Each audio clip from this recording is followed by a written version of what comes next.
Hello, Bumpy McSquigums here, and it's time to start up a new series. The series is a little bit of an older game. It is Legend of Grimrock, and my LP of said game. It is by Almost Human, and, well, it's quite fun. I've always been kind of scared, I guess, concerned, nervous, just afraid to take the plunge on playing games of this nature. It always looked like a lot of fun, but I figured I'd be really terrible at it, or just bad. I don't know. I don't know what has kept me from playing these games for so long, but I've always been kind of standoffish, like, it looks so fun, but I think I'm going to do terrible, so I never picked up the game. But Grimrock has been one that I've been wanting to play for quite some time, and I finally decided to take the plunge. I saw that Legend of Grimrock 2 was coming out fairly soon now, but I originally saw it was in alpha development, and I'm like, you know, this might be the time to actually pick up Legend of Grimrock and play through it. And then I saw a few other people playing it, and I had already decided by this point to actually LP the game. And then I saw the gameplay and I'm like, wow, I have to do that. That looks amazing. Now, I can't promise I'm going to be good at this game. I can't promise that I'm not going to miss a lot of secrets and things of that nature. It's going to be a blind playthrough. I played for about an hour to get used to how the game works and everything else. And if I can not continue to click, left click and right click incorrectly, if I can keep my clicks in order, I'll be doing pretty good. Otherwise, anyhow. Legend of Grimrock, it's a great game. It's something I definitely recommend. You guys should check it out if you like what you see in the LP. It's fun, it definitely causes you to think, and it makes you paranoid that you're going to miss stuff. So if you see me being a little slower than you might like, it's because there are a lot of secrets in this game, and I would like to find as many as I can. Again, blind playthrough, so I'm sure I'll miss a lot. Either way, we're going to get started here in just a second. I'm going to showcase all my wonderful party selection and skill builds and all this other wonderful stuff that I don't know what I'm doing, but I'm going to attempt it anyhow. And we're going to roll with that. Now, the problem with that, if you want to call it a problem, I don't know if it actually is or isn't, but the problem with that is a lot of people don't like that. So this is going to be the party creation or character creation episode of my LP. And then if you want to jump right into the action and see what's going on, get the storyline, all that stuff, hop right over to episode 1. So without any further flim-flam and ado and whatever else, we're going to hop in and actually get started. I'm probably mediocre at the game at best, so normal seems probably to test my limits because I'm not that good. I don't want pre-made characters, I want to create my own. And I definitely don't want a stack of grid paper and pencils to map my own stuff. I want a map, so give me a map. And here we go. Now there's a few different schools of thought when it comes to character creation and party creation more specifically. Some people like to have a rogue on the front line or dual rogues on the front line and go for an evasion build, which seems to work somewhat okay. Some people like 2 warriors and just tank it up. Others like a warrior and a rogue. And the rogue focuses more on like stealth and evasion and stuff like that, whereas the warrior himself actually, or herself, actually focuses on manning up and doing things, you know, and just face tanking stuff basically. So I'm going to still roll out with a face tank. Now there's a few different races and a few different classes. Unfortunately, there's only 3 classes, but there's variants inside each class. So we'll take a look real quick. The mage, there's all different schools of magic and other stuff, so you could technically have 3 mages. I probably wouldn't recommend 3 mages, but you could have 3 mages, each from a different school of magic, or 4, but that would be very, very risky, and probably not all that intelligent to do. Alright, so let's take a look. We'll read through all this stuff real quick. The humans are the most populous of the sentient races in the world. They are very adaptable and can excel in all professions, and they start with 4 skill points and 10 stats across the board. We go to the minotaur. Minotaurs are bulky, simple, and keen to violence. They are tolerated in cities only because of their ability to do labor that demands great strength and stamina. They have a 5 gain in strength, they have -4 dexterity, 4 vitality, to the positive, while they have 3 to the negative for willpower.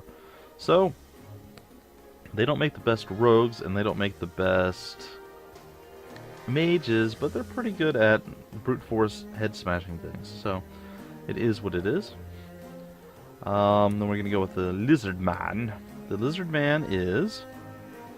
They are social outcasts and generally mistrusted due to their capricious and deceitful nature. They are superb in tasks requiring stealth and dexterity. And as such, they have 2 to dexterity and -1 to willpower. So not the great mages that they could be, but they're pretty good as rogues. And then finally we have the insectoids. Insectoids mostly keep to themselves and rarely wander into the lands of humankind. It is believed that their knowledge of the arcane is unrivaled. And they suffer strength penalty of 2, a dexterity gain of 1, so okay for rogues, I suppose. But again, you still need strength and vitality for a rogue, depending on if it's frontline or back. So with vitality, it's a hit to their health, so they're not super healthy. But they do have a willpower plus 4, so they are definitely pretty sweet when it comes to magecraft. And they actually consume 15% less food, and they start with 3 skill points. Lizardmen start with 3 skill points as well. And the minotaur, they actually start with 1 skill point, and they consume 20% more food.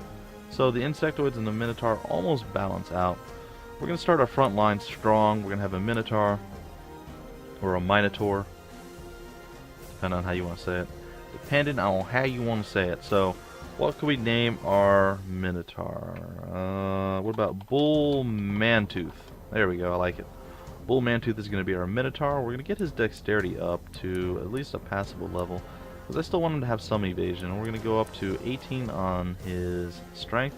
I don't care about his willpower. I don't think it affects anything but his magic. Nope, that doesn't. So we don't care about that. We're going to go up with some... we'll go up to 19 with his strength, and then we'll have 16 vitality and 10 dexterity. It's sweet, sweet nice. He's going to be a fighter, and he gets to start with 75 health. And we're going to hop over here, and we're going to add his traits. Now what I want for him, I want him to be a boss, so we're going to give him more strength. And I also generally think this is one of the better things to get additional skill points. I don't know, maybe it's just me, but it seems to be too good to pass up. Well, you know what, actually I'm not going to go, hold on. We're going to go with skill, but I'm going to actually change this one. I wanted headhunter for the minotaur, so each skull that I carry, I actually gain 3 attack power for it. So I'm going to try that out. I never used that before. I saw that and I was like, you know, that's pretty cool. Now I don't know what weapons we're going to end up getting. I think I know I want to eventually go axes, but the problem stands right now. We don't know when or if we're ever going to actually find any axes. So what I'm going to do is just pump armor for now. It might not be the best choice, but it is what I plan to do. Our second prisoner is going to be... So basically you're going to look at a square. There's going to be 2 frontliners, so the first 2 people are going to be your frontline squad, and then there's going to be 2 people in the back line. So our second frontliner, I'm going to make a female, and I think I'm going to leave her as a human and a fighter. I'm going to go with a fighter build. And what I want with her is, I want her strength to be 16, maybe 15 and 15. I think that might be a better course. I'm not 100% on that, but I think that's what I'm going to roll with. No, I'm going to do 16, 14. That's fine. She is going to be a bit more evasive too. Should I start with higher dexterity? It's fine. We'll name her... Oh, I don't know. There's no blonde woman. We'll call her Goldilocks. It's kind of funny, but eh. Well, let's go with, let's see, red locks. No, we'll go with Ruddy Locks. Because ruddy is the color of red. There we go. Alright, so, ooh, you know what? We'll do Ruddy Locks. Locks? There we go. Ruddy Locks. There we go. That is our female fighter up in the front lines. She's going to be our tankier of the 2, I think. I'm not 100% sold on that. But I think she's going to go and actually focus armor and try to get as much as possible. And then we'll get our weapon skill. I'm pretty sure I'm going to focus axes with him, so maybe she'll get swords. I'm not sure, but either way, I'm going to focus her to be more tanky. So she's going to actually start, I think, with evasion. She's going to be more evasive. So she's going to be heavy armor, evasion. I don't know. That's fine. We'll figure it out. And she's also going to be skilled because I like it too much not to have it. So we're just going to pump it all into armors for now. And there we have it. We have our second person. Then in the bottom left corner here, we'll throw our rogue, and we'll go with the lizard man rogue. And I don't know, we'll go with this guy.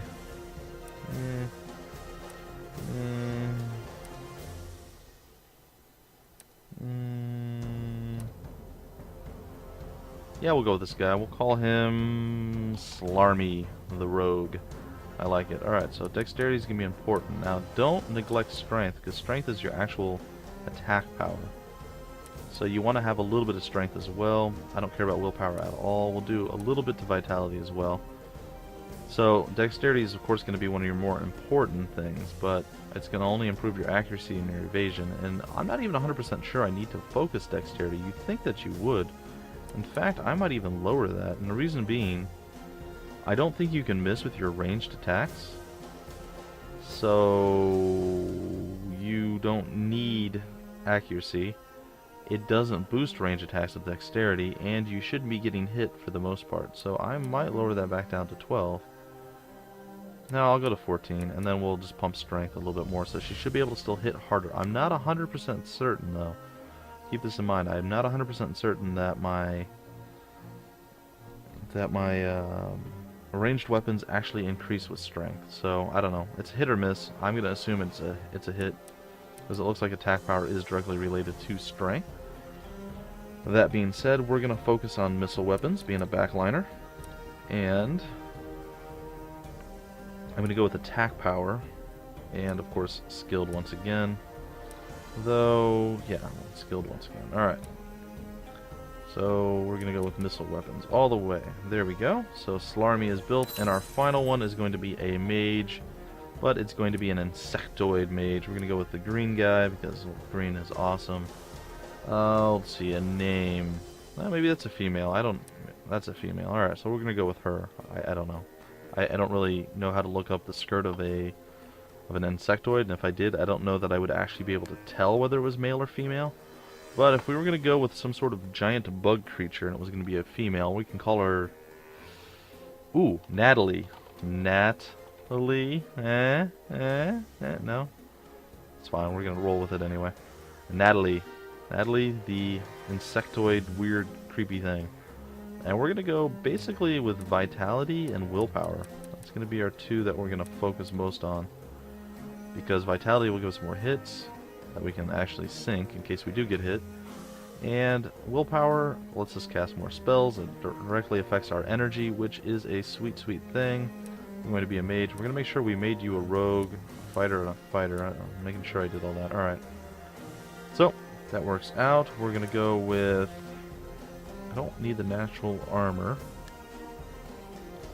I think I'm going to go with the additional energy, so aura. 15 energy, and then I'm going to go with skilled as well.